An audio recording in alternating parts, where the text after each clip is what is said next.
All right, I'm so excited to introduce our community today to Adi Wyshogrod, dietitian, founder, co-founder, and chief operating officer of Everlong, a national telehealth nutrition counseling company helping people transform their relationship with food and build habits that last. Everlong's behavior changing dietitians offer virtual insurance covered care that is practical, sustainable, and free from guilt or diets. And that's why we're going to get along today, Hadi. How are you? Hi, thanks so much for having me. Yeah, I am excited for this conversation. I think we will align perfectly. I agree. And I think it's interesting how many dietitians I don't get the opportunity to talk to. So it's always such a treat to pull on a dietitian, and especially knowing that we just have a lot of like-minded conversations to dive into here today. Mhm. So let's start with Everlong and kind of like how this came to be and where your passion grew to say, I want to start this, I want to be part of this. Yeah, definitely. So I have been a dietitian and working with patients for over 10 years. And I started seeing patients one on one kind of right out of becoming a dietitian. And what I noticed, and even actually when I was studying to be a dietitian, I was super interested in this mix of psychology and nutrition and kind of like why we make the decisions we make around food and what triggers and habits kind of lead us to our decisions around food and movement. And so as I was working as a dietitian in clinical outpatient care, inpatient long-term care, I noticed there's this large gap. And so when Everlong started, we were just providing traditional nutrition counseling services, dietitians that had background in clinical work, and we realized there's this gap, like this thing that I had been kind of noticing all along was really kind of light, where the psychological and emotional piece of our nutrition and our habits is just missing, particularly in the dietetic industry. And so, what we do at Everlong, the reason why we focus on this behavior change piece is because that is truly like what people need to reach their goals in a sustainable way and truly transform that relationship with food. And so now all the dietitians on our team practice with this behavior change approach and have backgrounds in behavioral health settings, disordered eating disorders, and are trained in those therapeutic modalities. So we really go deeper than just the food, right? And really talk about emotional piece. It's 50-50, it might be more the emotional piece. And so that's where everyone comes in, is we kind of bridge that gap of, why are you eating this way? And where do these habits come from? And what makes you with your decisions around food? Because it's more than just what I'm eating every day. Absolutely. And I love the fact that you have, again, a team of dietitians, and it just shows that everybody falls into their own personal niche. And how nice is it to fulfill so many niches? And I love that you said it's more than just about food, because I think that's something that I learned hard and fast coming out of school and into the real world. And I'm sure Yeah. you did too. Yes, that Mhm. I'm like, we all should actually get the psych degree right along with the dietetics degree, because Yeah. it needs to be paired if you don't have the team approach. So I love what you're Yeah, doing. 100%. I remember specifically when I was in school, like looking for classes, like the psychology of cravings, the psychology of like what makes me go after certain food. And I couldn't find it. I think now we're moving a little bit in that direction, but there's a large gap that has to be filled in the dietetic space. Oh yeah. And I think it's where I've been loving podcasting, is finding all of these psychologists that really have found their niche in cravings and emotional eating Mhm. and taking the deep dive, because then I almost feel like we can take our clients and plug other things into their ears as well to make sure like we're all Yeah. talking the same thing. You mentioned nutrition counseling at Everlong feels more like therapy than just food talk, and that's what you're talking about right now, is that they really do get the whole rounded out picture. And are your clients Mhm. surprised by that? I definitely think so. I think what happens is people come in with a certain expectation of what a dietitian does or how these sessions will go, or they think it's going to be way more surface level than it is. And I almost think they surprise themselves with how much they end up opening up to their dietitian and how much they realize that there's this tie, which helps them. I mean, it's really deep work, right? It helps them realize, oh, all these times I'm telling myself I'm broken or something's wrong with me or I don't have willpower or discipline.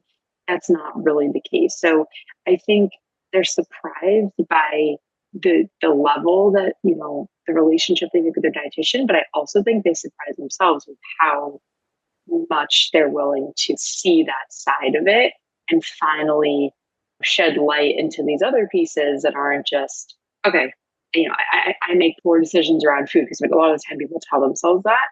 That's not the case, right? There's reasons we're making these decisions around food. Right. And thank you for highlighting that because we've got to keep pulling back the onion layers to get to those root causes and take the self blame out of it that Mhm. it's not you. It really is all these. I love you have a little quote from a client, and she's just saying that your team's incredibly insightful, unafraid to challenge my assumptions, ask questions that I needed to hear. And despite my years of focusing on nutrition, we've made significant progress in areas I hadn't even considered, which I kind of want to hone in on that for a moment because I Mhm. know what this means, but kind of tell our listeners today, like, what would an example of an area I haven't even considered look like? Yeah, I think that's a great question. Absolutely, the emotions that come up in other parts of your life that impact your decisions around food, right? So a lot of the time people split, oh, my job has nothing to do. They might tie emotional eating to their job, but the the feelings you have with your friends, the feelings you have in relationships with a partner or family members, and then how you feel at work.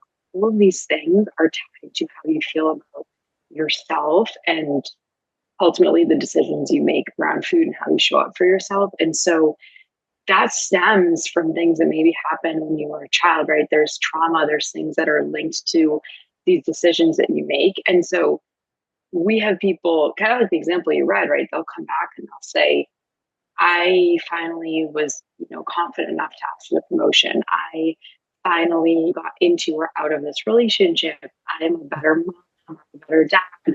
Whatever comes up in their lives, it stems from these sessions with a dietitian. And I think people are shocked that there is that tie that they never knew. It's not that they didn't allow themselves to get to that point. They just didn't know. Like nobody had challenged them or nobody had spoken to them about these pieces that are linked to their nutrition habits. And I think it really does just open their eyes to what is all related in their lives.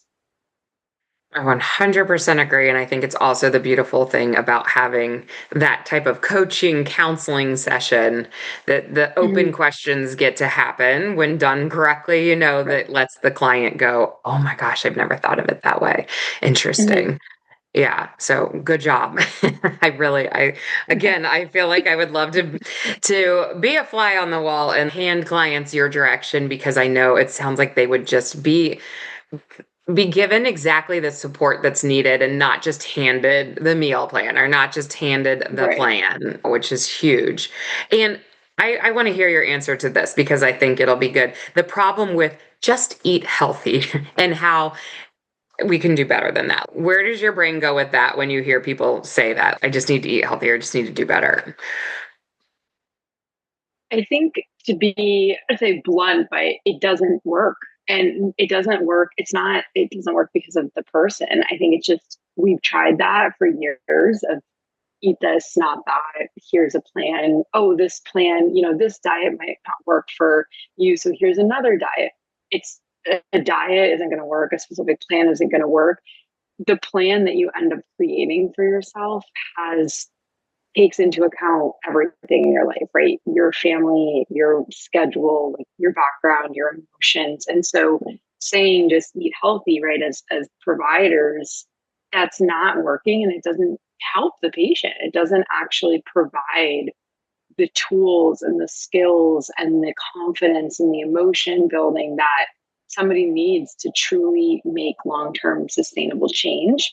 And when I say long-term sustainable change, I don't mean just healthy habits that last, like change within the psych part of it, right? The feeling confident, the feeling good about the having the tools and skills to make those positive decisions ongoing, even if you have months and weeks where you don't make great decisions if something comes up in your life. It's so much deeper than just eat healthy.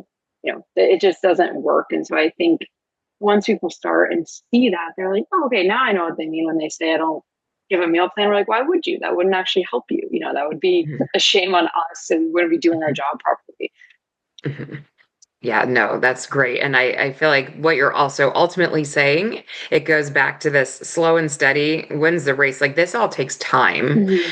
And so Right. tell us how you talk with a client on helping them settle into this is time. And when the brain is changing, it could be 6 months and the brain has changed, but the body hasn't type of things. Like where do your Mm-hmm. conversations Yeah. go?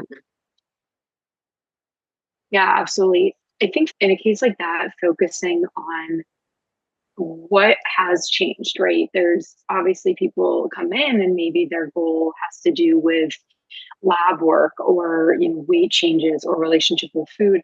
All of those things, no matter what the goal is, are going to take a while. And you're going to start seeing positive changes in the first week. It always happens. Something happens in the first week to celebrate. If we're not highlighting those smaller wins over time, it's really easy to get discouraged. And that's where it's just like when you have a to-do list, right? The more you check off, the more you're like, oh, I'm motivated. I'm gonna keep going. I'm gonna clean my house and whatever is on the to-do list. It's the same thing with this. It's hard, right? It takes time, it takes dedication, but it's worth it, especially if you can see the smaller changes along the way. So I think that's for anybody doing any sort of journey, like focusing on what has changed. Did your energy improve? Did you come to your session? That's a huge win, right? You came to your Sure. session, you showed up for yourself, you took that time. That's a win that you weren't doing a couple months ago. And so I think just really focusing on it's not going to be this massive shift in a week or a month. It's going to take a long time, but within that, you'll find so many things to celebrate along that journey. Yes, I had an interview guy one time say the changes in the show up, and I love that quick little burst because it is like Mm, first and foremost show up. And then I right. also like this little slogan of what you measure, you can manage, and which goes back to Hmm. you mentioned highlighting your wins. And so Hmm. we've both worked with individuals for years and years, right? And what I notice is sometimes I'll be working so long with someone that we look back and we're like, why don't we have something very distinct to look back on at the moment to be like, did I do it or did I not do it? And so I'm Hmm. kind of curious how your clients like ebb and flow in and out of tracking wins or celebrating, or what are some of your go-tos? Yeah, I think it depends. You have to do something that's going to work for you, or like the client has to do something that's going to work for them, right? So it could be something as simple as keeping some sort of journal or log celebrating those wins and writing down those small changes because you'll forget, right? 3 months in, if you're having a bad day, you'll forget that you had all these positive things happen in the first couple of months. And so it's important to keep it written down. I also think as a provider, it's our job to be that support system and that accountability partner. And so it's important for the provider to revisit the treatment plan and say, are we moving toward this? It's really easy to, forget the longer term goal, the 3 month goal that was set up. But if you're constantly looking at that and saying, okay, perfect, this was the big goal, here's the smaller ones.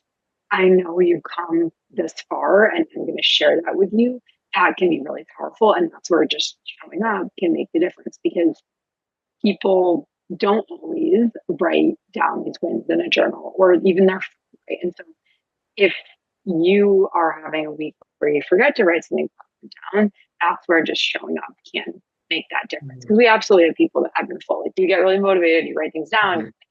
put it on the fridge, or sharing it Mhm. with your family, and then you have a week where it's a hard week. And that's inevitable. It's always going to happen where you have ups and downs. It's just normal in any journey. Right, right. Oh my goodness, yes, life gets in the way, right? And so, but I love how you mentioned the show up with your accountability source can now become Mm-hmm. your person who makes you highlight your wins. So this is also an interesting topic because When somebody's coming to you or a staff member, they're getting this really positive, hey, let's refocus on the wins, meaning behavior change, our mindset change. It can look like just showing up. And then they can go to a doctor's appointment, and maybe by accident, this provider refocuses them on the scale and they can forget all these other positive wins. How do you deal? I mean, this is life again, too. Like, what's some of your talk Mhm. around how to handle these moments? Yeah, I believe that some providers, it's they don't realize that it's maybe harmful or not, not helpful, but then to the point of being harmful when they talk about reaching goals in a certain way, or especially around numbers, right? It can be very triggering for some people. And it also just isn't helpful because you're not going to reach a numbers based goal in, 30 days, right? It's going to take time.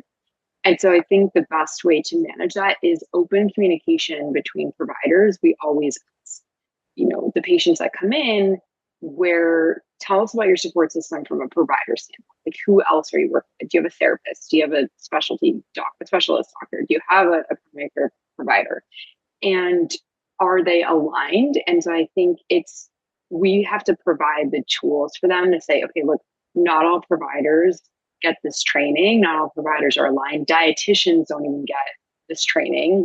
We are going out of our way to learn these things. And so setting the proper expectations of not all, there's some doctors out there that have this training that do an excellent job with it, but you Yeah. can't blame healthcare providers that don't have this training and don't know.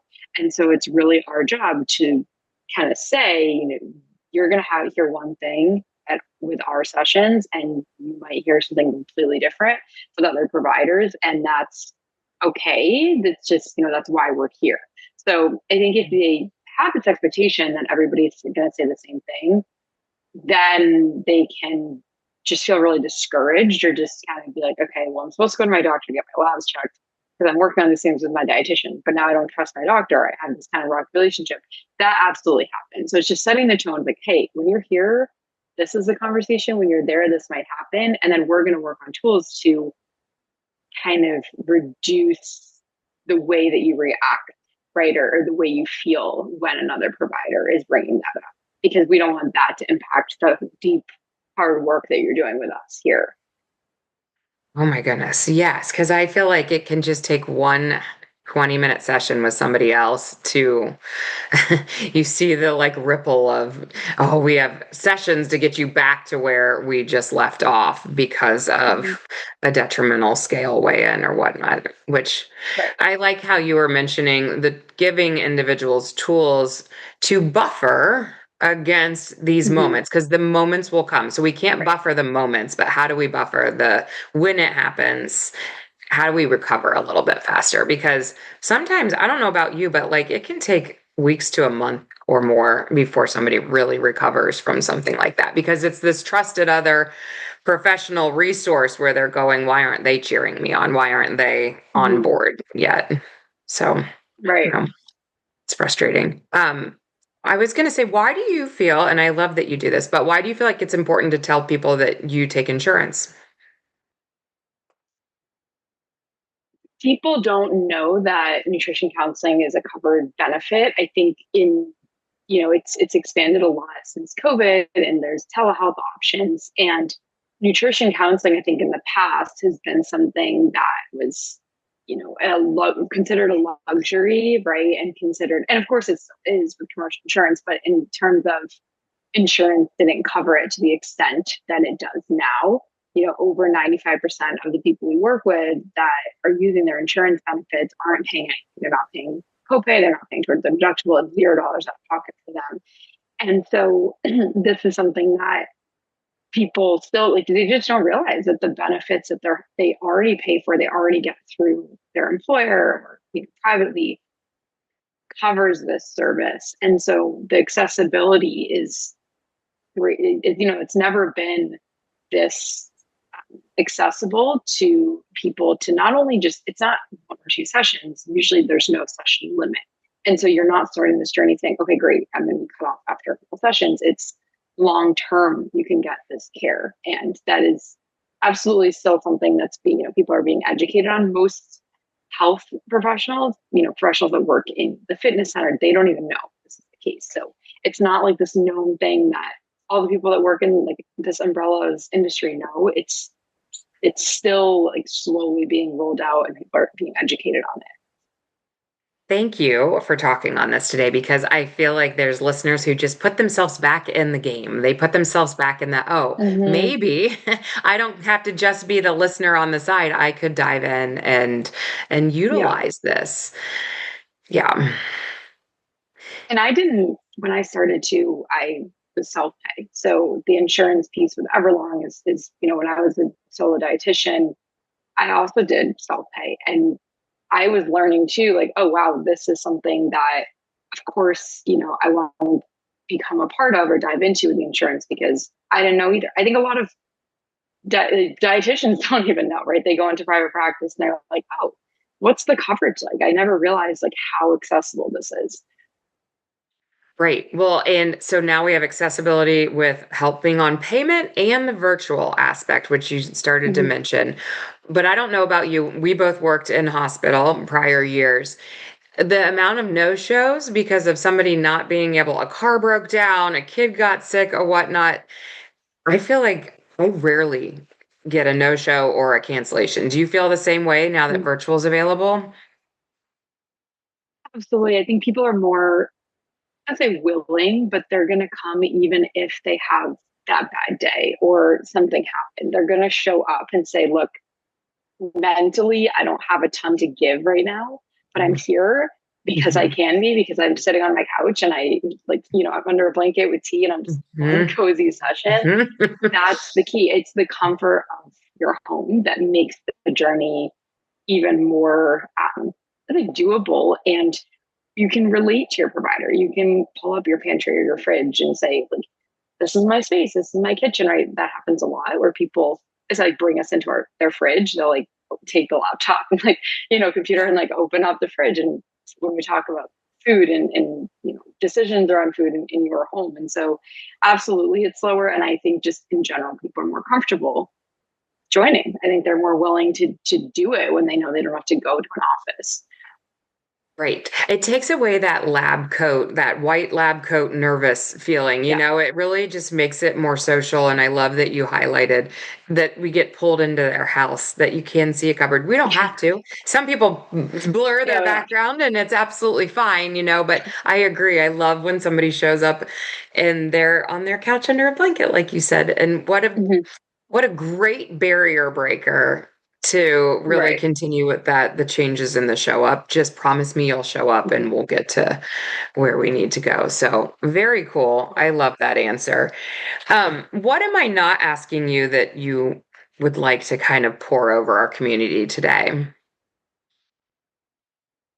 The biggest thing is just starting with whatever the journey is. I think a lot of people kind of, you spoke to, a barrier of working with a dietitian and you can have this comfort, you do it from the comfort of your home. I think what holds people back is the fear of the hard work, because it is hard work, right? The hard work and how long it will take, and will I be able to do it? And then we're back in that cycle of like holding ourselves back. And so I think just starting, and when I say it's hard work, it's a lot less difficult when you have a support system and you're meeting with somebody like every week and you're checking in and you have that accountability partner. You can set tiny goals that feel doable for you. And, everyone says set small, doable goals. Like I'm going to call them tiny goals because it can just be, let's get you to the session next week. That's your goal. Right. And so starting and just giving yourself that grace to start and know that it won't be perfect and that you don't need to get to, from point A to B in 1 month. Just the sooner you start, the sooner you'll get there. And a lot more will come from starting, kind of like we were talking about at the beginning, than people think. And so it's like you're not just doing this from a nutrition standpoint. This is changing your entire life. And so you're taking a step forward. Once you step forward, it can only improve so many other pieces. And so I think that's really important to highlight, is just reducing that barrier for yourself. Absolutely. I don't know if you've hired coaches for yourself, but like that was kind of a barrier initially for me. And I did it more from a business standpoint because I was really hitting a brick wall. And once you've experienced the magic that happens with the accountability, as well as to your Mm-hmm. point, the tiny changes and the show up factor, I will never be without an accountability coach or Mm-hmm. professional because it's been so game Right. changing. And I think that if we could tell our listeners today, like try it. You're not signing in blood and signing your life away that this is Right. like the new you forever and ever. It's just try it because you never know if it's your next game changing action step that Mm-hmm. will really make that difference. Yeah. Yeah. I have my own dietitian. So we all absolutely, the accountability piece. I will always stand behind that. Yes. And I think that's important. I think that since we do it and we encourage it, that we utilize it Right. and yeah, we sit in the hot seat ourselves. If somebody's listening going, holy cow, this is available to me. I think I have insurance that could even pay for this. Where are the best places to start do you have kind of a discovery call or just show up to the website? What does that look like? Yeah, so the website is the best place to learn a little bit more about us and get started. So it's just geteverlong.com, Geteverlong.com, like the Foo Fighters song Everlong. And right there, you can click Get Started. Your insurance coverage will be confirmed and verified when you're booking. So it's really quick. It takes just like a couple minutes. And then you can also see all the conditions we work with. So there's a lot of information on there that talks a little bit about our approach as well. Thank you. Perfect. And that will all be in the show notes. And I always end these sessions with if you could wrap your arms around our community, if they heard nothing else but this one thing, what would you want to make sure they heard today?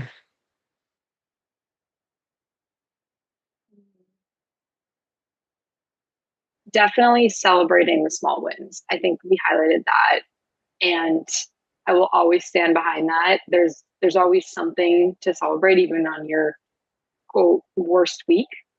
Just did you take 5 minutes for yourself? Just did you go for the walk? Did you call a friend? Right? What is that one positive thing that you did for yourself this week? Focusing on that can make the world of a difference. We tend to focus on the glass half empty, right? And that is what keeps people stuck. So just celebrate tiny win. It really does add up over time.